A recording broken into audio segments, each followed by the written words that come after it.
히브리서 12장 1절부터 4절까지 자, 같이 읽겠습니다. 시작. 이러므로 우리에게 구름같이 둘러싼 허다한 증인들이 있으니 모든 무거운 것과 얽매이기 쉬운 죄를 벗어버리고 인내로서 우리 앞에 당한 경주를 경주하며 믿음의 주요 또 온전케 하시는 이인 예수를 바라보자. 저는 그 앞에 있는 즐거움을 위하여 십자가를 참으사 부끄러움을 개의치 아니하시더니 하나님 보좌 우편에 앉으셨느니라. 너희가 피곤하여 낙심치 않기 위하여 죄인들의 이같이 자기에게 거역한 일을 참으신 자를 생각하라. 너희가 죄와 싸우되 아직 피 흘리기까지는 대항치 아니하고. 아멘. 하나님께서 죄인인 인간에게 주신 최고의 은혜, 곧 선물이 회개인 것입니다. 그래서 예수의 보혈을 의지하여 회개할 때 죄인이 죄사함을 받고 구원함을 얻게 됩니다. 또 예수의 보혈을 의지하여 회개할 때 하나님의 나라를 소유할 수 있습니다. 마태복음 4장 17절에 예수님께서 공생애를 시작하시면서 하셨던 첫 번째 말씀이 회개하라, 천국이 가까웠다라는 것입니다. 즉 회개하는 자가 천국을 소유할 수 있다는 것입니다. 그리고 회개하는 자는 성령의 충만함으로 이 땅에서 신령한 영적 생활을 할 수가 있습니다. 자, 이와 같이 하나님께서 죄와 허물로 죽은 인간들에게 주신 최고의 선물, 곧 은혜가 회개인 것입니다. 또 예수 그리스도께서 십자가에 달려 죽으시고 부활 승천하셔서 약속하신 성령을 보내주셨는데 바로 성령은 회개케 하시는 분이십니다. 자, 우리 구약성경 스가랴서 12장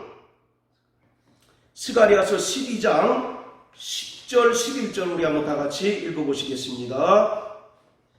스가랴서 12장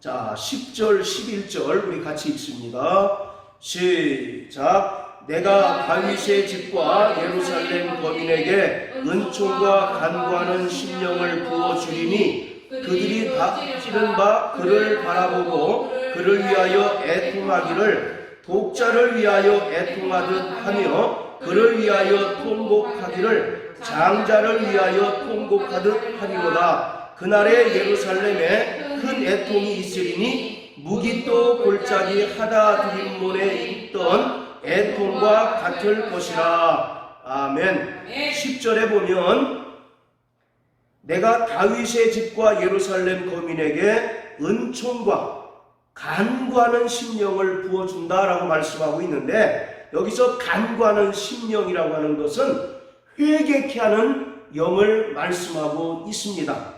그래서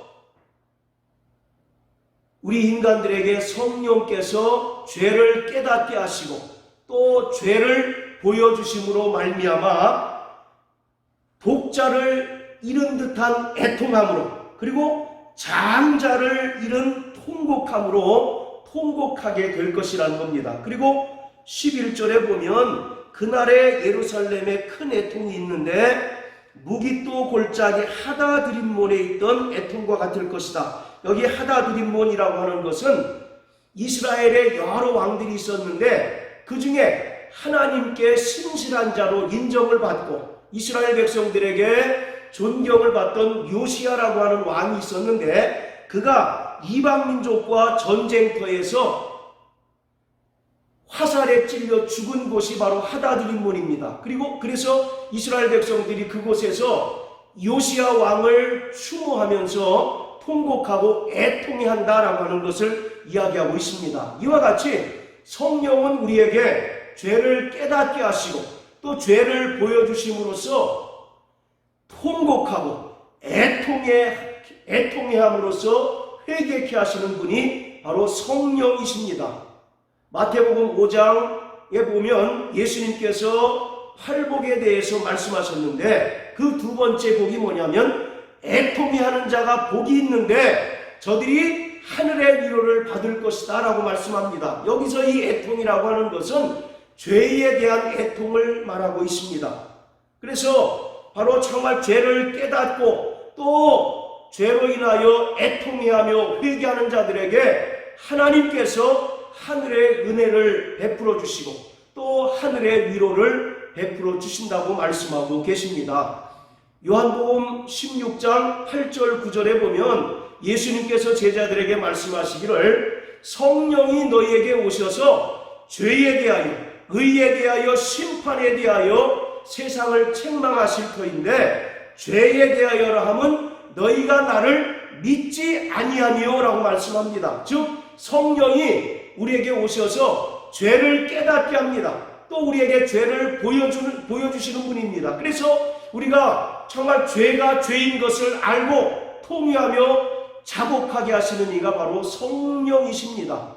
여러분, 예수님에게 12명의 제자가 있었는데 그 2명이 예수님을 한 명은 부인했고 한 명은 예수님을 은 30냥에 팔아 넘겼어요. 잘 아시는 대로 가룟 유다와 또 한 명은 베드로입니다. 베드로는 그 빌라도 법정에서 아주 그 작은 여종이 너도 예수와 함께 있었던 자지 라고 이와 같이 이야기했을 때 무려 3번씩이나 예수님을 저주하면서 부인했다라고 이렇게 이야기하고 있습니다. 그리고 잘 아시는 것처럼 가룟 유다는 은 30을 받고 대제사장과 서기관들에게 예수님을 팔아 넘겼던 자들입니다.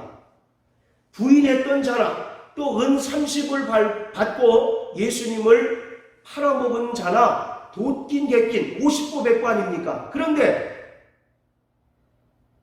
이 가룟 유다는 자살해서 이제 그 최후를 맞이하게 되고 베드로는 어떻습니까?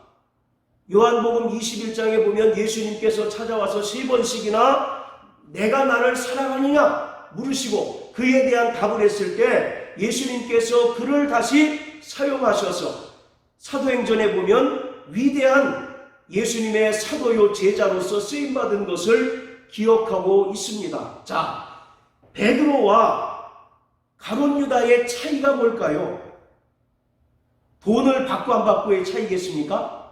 어떤 사람은 배가 터져서 자살하는 것으로 최후를 맞이하게 되고 베드로는 그가 정말 위대한 사도로 또 예수님의 수제자로서 지금도 사람들의 입에서 회자되는 그러한 위대한 사도로 부르심을 받고 쓰임을 받은 그 결정적인 차이가 뭘까요? 자, 우리 마태복음 27장 한번 다 같이 보시겠어요?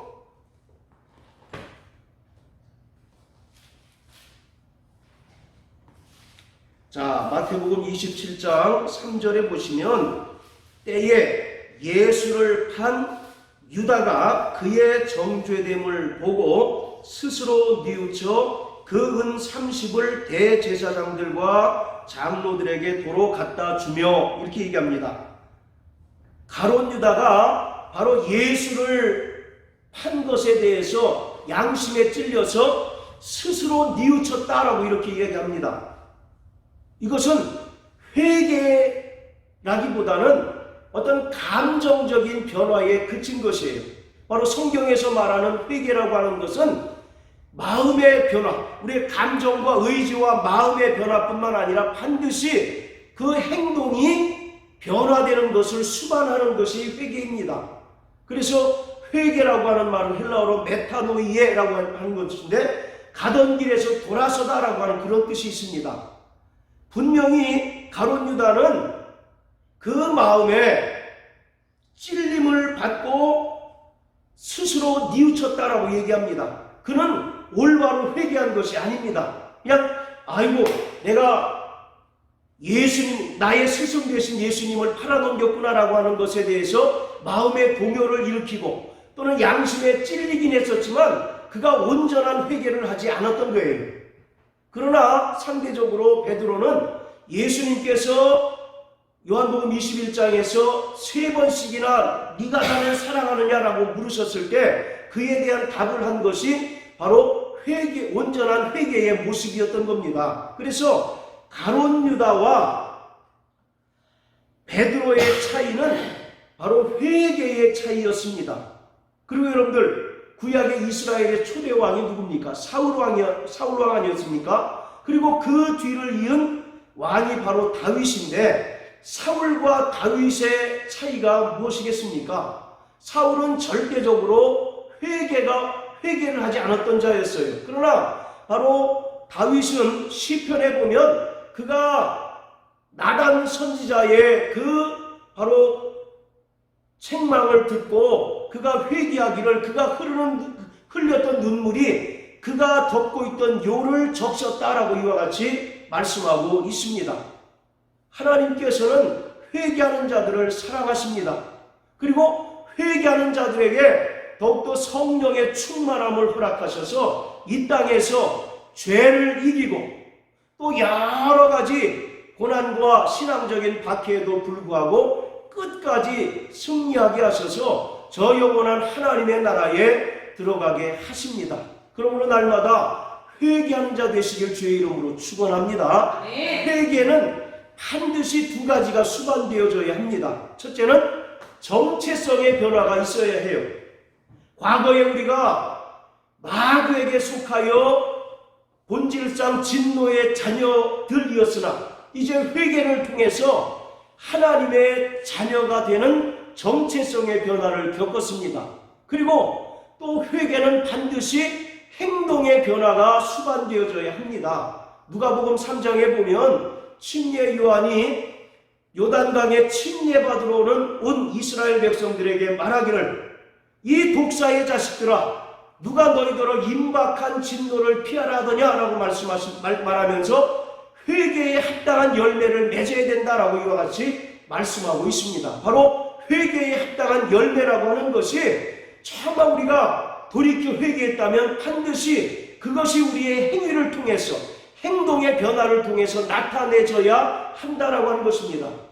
안타깝게도 가룟 유다는 그것이 없었기 때문에 결국 그가 자살로서 불행한 최후를 맞이하게 되었던 것입니다. 자, 다시 우리 히브리서 12장으로 돌아가서요, 오늘 본문 12장 1절부터 4절까지는 구원받은 성도들이 이 땅에서 끝까지 믿음으로 말미암아 신앙생활을 하게 되는데, 그 신앙생활을 이 히브리서가 기록될 당시에 성행했던 운동경기에 비유해서 우리 성도들의 신앙생활을 설명하고 있습니다. 그래서 1절부터 3절까지는 1절을 보시면 우리 앞에 당한 경주를 경주하며 라고 이렇게 얘기합니다. 즉 우리의 신앙생활을 마라톤에 비유하고 있는 것이죠. 자, 그리고 4절에 보면 너희가 죄와 싸우되 아직 피 흘리기까지는 대항치 아니하였다라고 하는 말은 그 당시에 그 원형 경기장에서 이루어졌던 권투 시합을 우리의 신앙생활과 이제 연결지어서 설명하고 있습니다.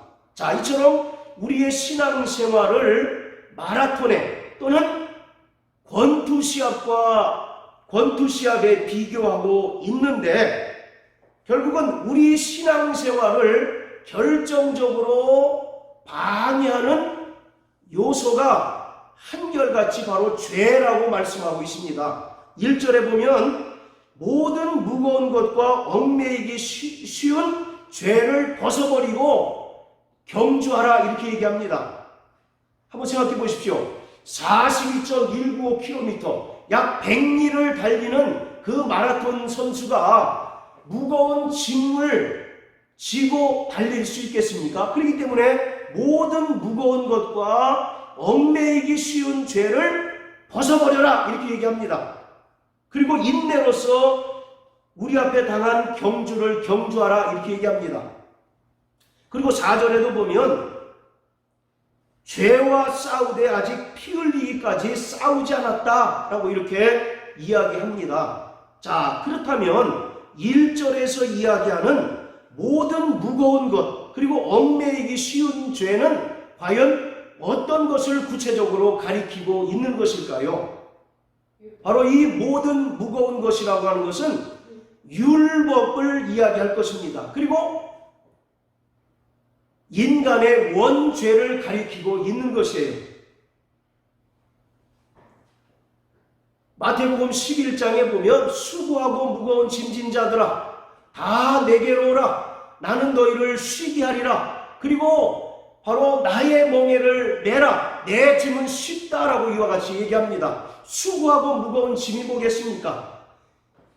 이스라엘 사람들은 그 율법을 통해서 의로워지려고 노력합니다. 또 율법을 통해서 구원 얻으려고 노력했던 자들이에요. 그렇기 때문에 그들은 끝까지 율법을 지키는데 열심을 다했습니다.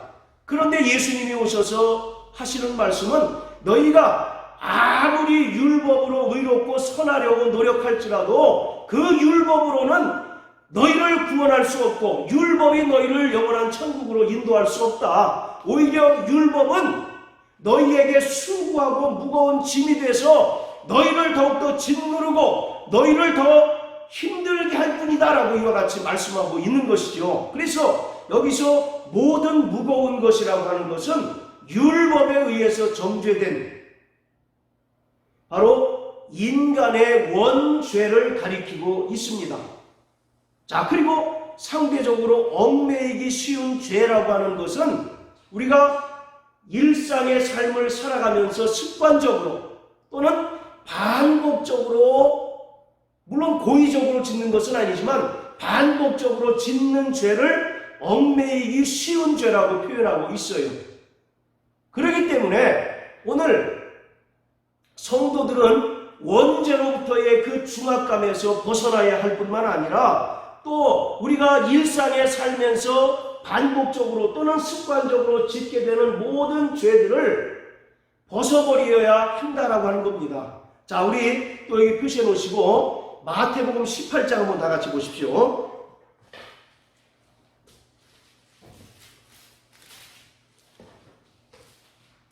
자, 마태복음 18장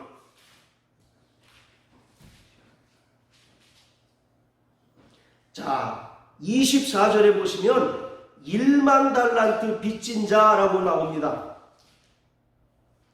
자, 18장 24절 우리 다 같이 한번 읽어보실까요? 마태복음 18장 24절 시작. 회개할 때에 1만 달란트 빚진 자 하나를 데려오매. 자, 여기 1만 달란트가 있습니다. 자, 그리고 자, 28절에 보면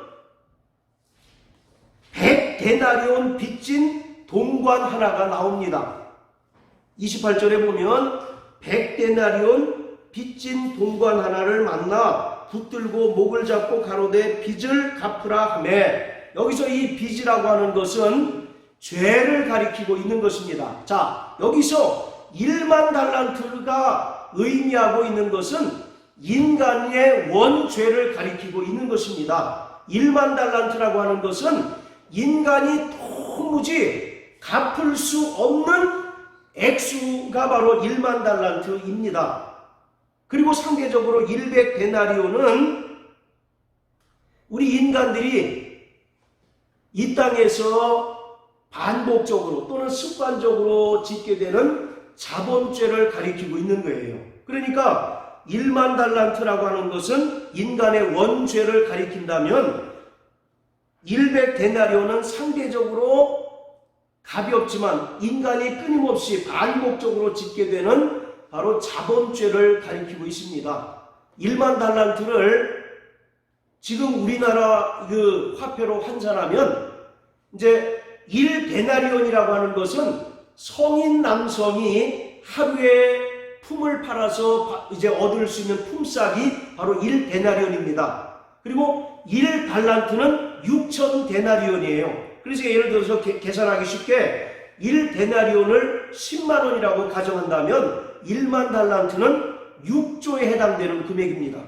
우리 김철재 집사님 6조 원 있으시죠? 이 6조라고 하는, 지금 뭐 세계적인 갑부는 6조보다 훨씬 더 많은 사람이 있을 거 아닙니까? 이 바로 1만 달란트라고 하는 것은 인간이 도무지 갚을 수 없는, 해결할 수 없는 부채, 빚을 가리키고 있는 거예요. 결국 인간의 원죄를 설명하고 있는 겁니다.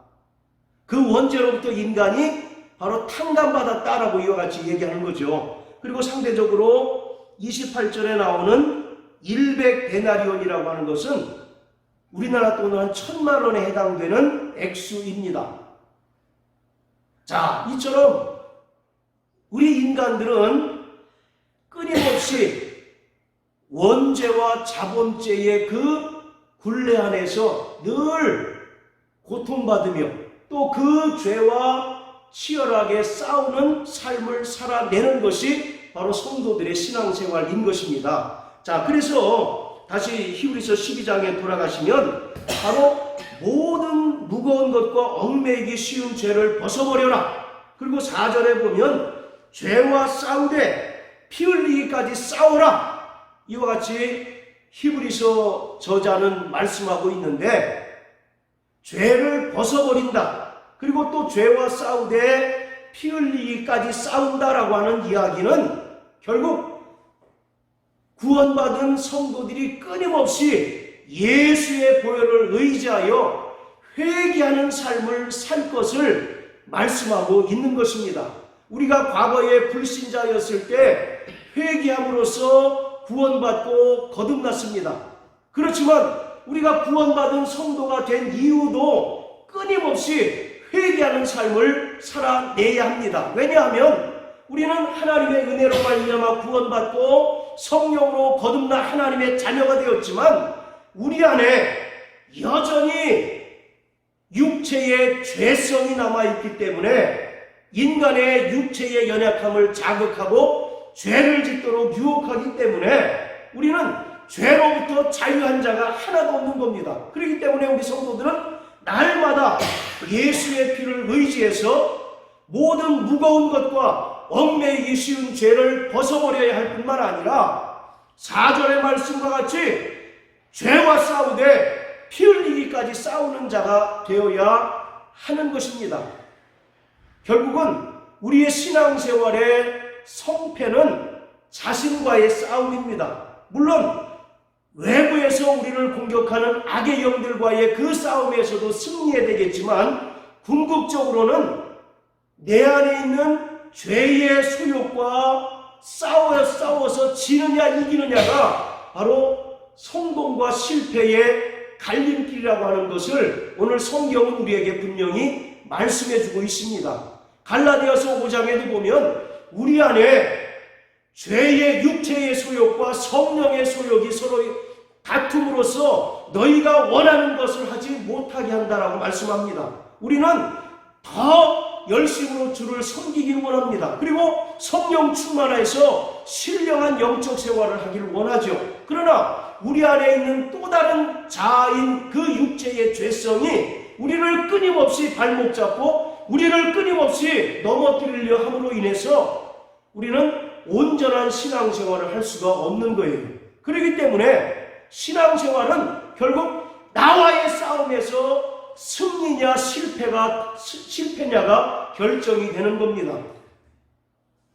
로마서 7장 24절 25절에 바울의 고백도 잘 우리가 알지 않습니까? 오호라 곤고한 자로다. 이 사망의 법에서 누가 나를 건져내랴. 그 위대한 사도 바울, 모든 사람으로부터 하나님의 종으로 능력의 종으로 추앙받던 그조차도 죄로부터 자유할 수 없는 연약한 인간임을 스스로 고백하는 겁니다. 그래서 속사람은 하나님의 법을 즐거워하지만 내 겉사람은 육신으로는 죄의 법을 사모한다라고 이와 같이 그가 고백하고 있습니다.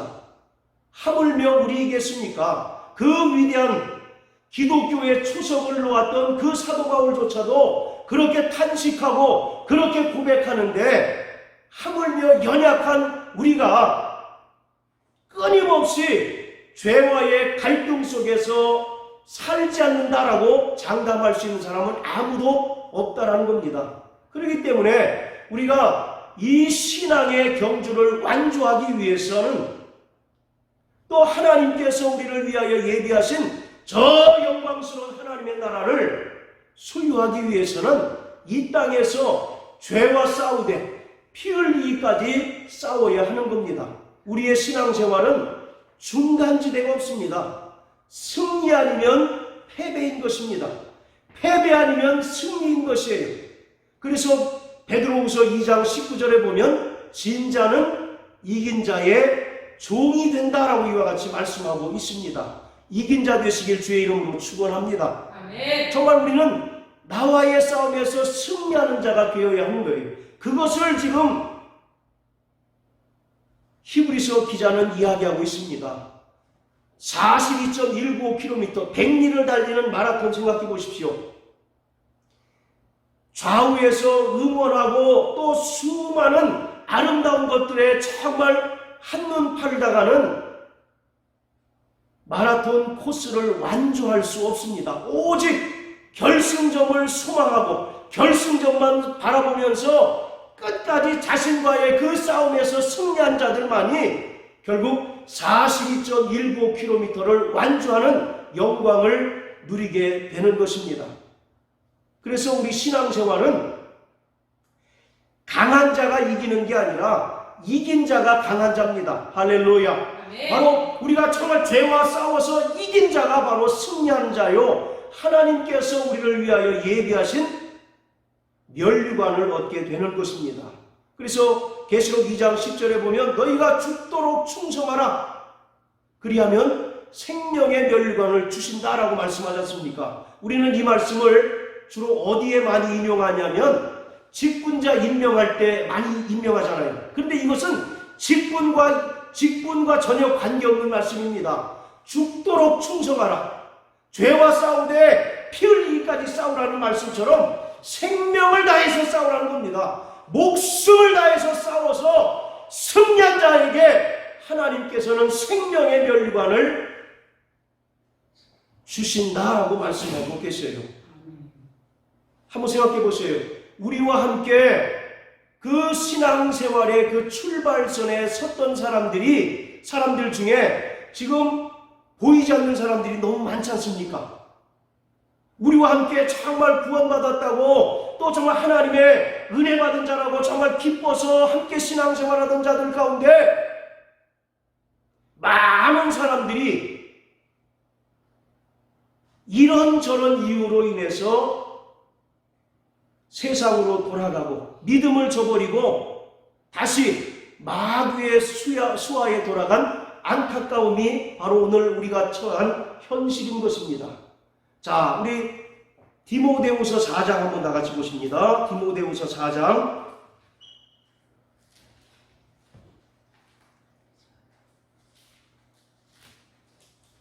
자, 10절에 보시면요, 대만은 이 세상을 사랑하여 나를 버리고 데살로니가로 갔고, 이렇게 얘기합니다. 이 대만은 바울의 선교 초기에 아주 혁혁한 도움을 줬던 동역자였어요. 그 11절에 보면 누가가 나오죠. 누가와 데마가 바울의 선교 초기에 굉장한 도움을 줬던 사람들입니다. 이 두 사람이 없었다면 바울이 그렇게 위대한 선교의 여정을 완수하기 힘들었다라고 사람들이 이야기할 만큼 누가와 또 데마의 공이 역할이 굉장히 컸습니다. 그런데 이 데마라는 사람은 뭐라고 얘기합니까? 뭘 사랑했습니까? 이 세상을 사랑해서 나를 버리고 데살로니가로 갔다.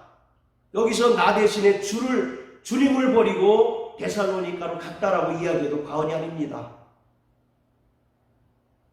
우리와 같이 신앙의 출발선상에 섰던 사람들 중에 믿음의 대열에서 이탈하고 또 믿음의 대열에서 낙오해서 다시 세상으로 돌아가서 여전히 죄 가운데 거하는 사람들이 얼마나 많습니까?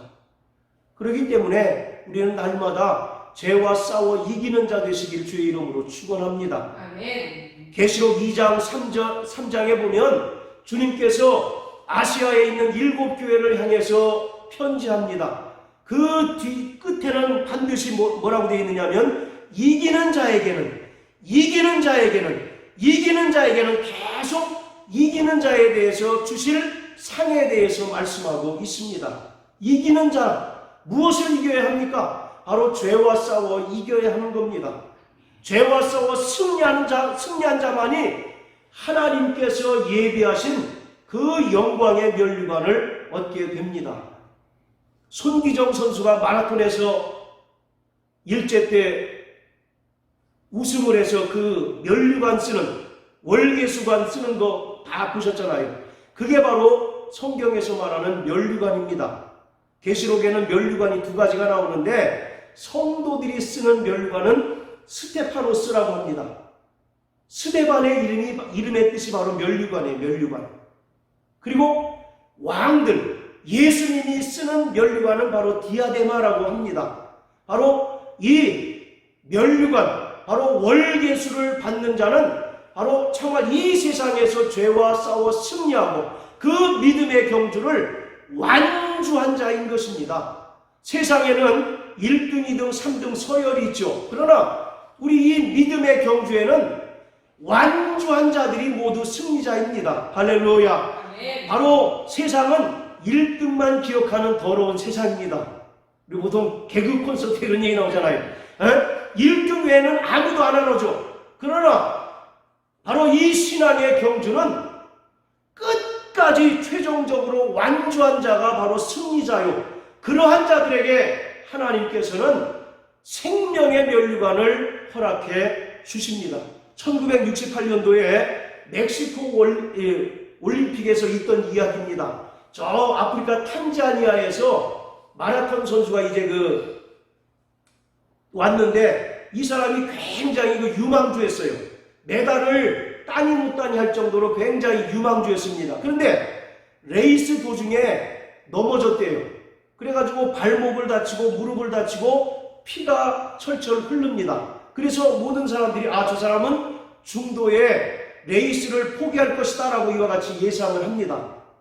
그런데 이 사람은 끝까지 포기하지 않고 천으로 그 흐르는 피를 꽁꽁 이제 싸매고 다리를 질질 끌면서 끝까지 완주했어요.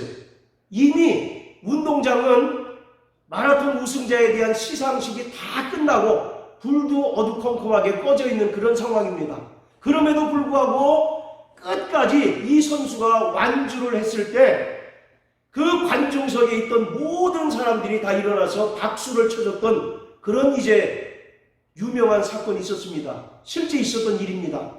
그래서 나중에 기자가 이 아프리카 탄자니아 출신 마라톤 선수에게 왜 그때 포기하지 않고 끝까지 완주했습니까? 라고 물었더니 그 사람이 하는 이야기가 저 7,000마일 떨어진 내 고국 탄자니아가 나를 멕시코로 보낸 것은 끝까지 완주하라고 보낸 것이기 때문에 나는 여러 가지 악조건에도 불구하고 완주했습니다. 라고 이야기를 하더랍니다.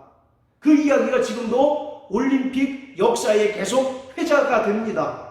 오늘 성도들은 주님으로부터 끝까지 이 신앙의 경주를 완주하도록 명령받은 자들입니다. 할렐루야. 네. 끝까지 죄와 싸워 이길 것을 명령받은 자예요.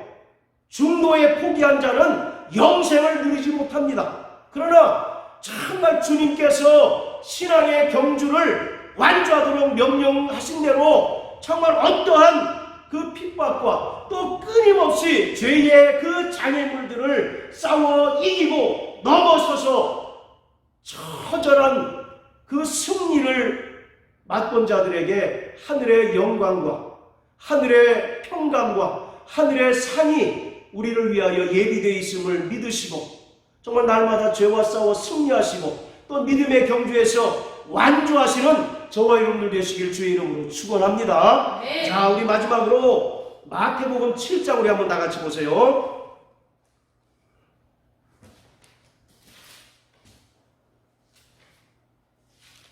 마태복음 7장 13절, 14절. 자, 시작. 좁은 문으로 들어가라. 멸망으로 인도하는 문은 크고 그 길이 넓어 그리로 들어가는 자가 많고 생명으로 인도하는 문은 좁고 길이 협착하여 찾는 이가 적음이니라. 자, 여러분께 한번 질문 드리겠습니다. 우리 신앙생활이 어렵습니까? 쉽습니까? 우리 김정희 집사님. 쉽죠? 자, 왜 어렵습니까 도대체?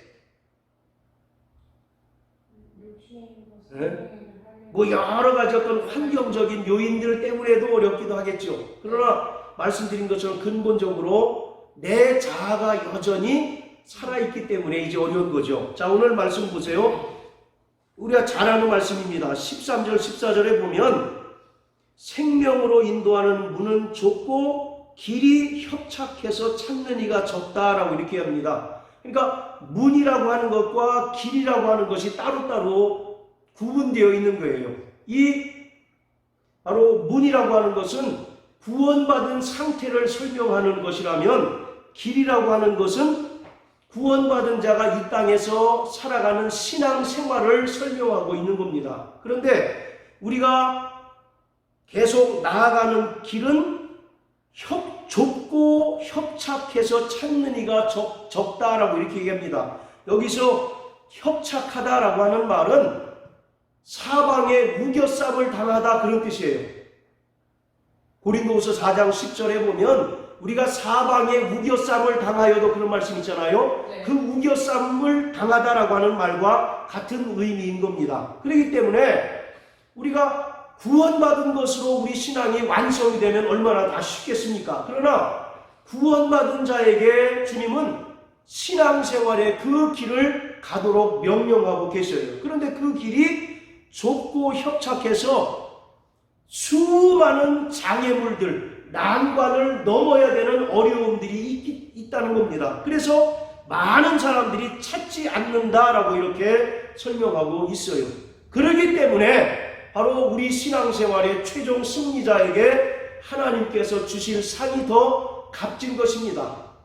더 정말 귀중하게 여겨지는 것이죠.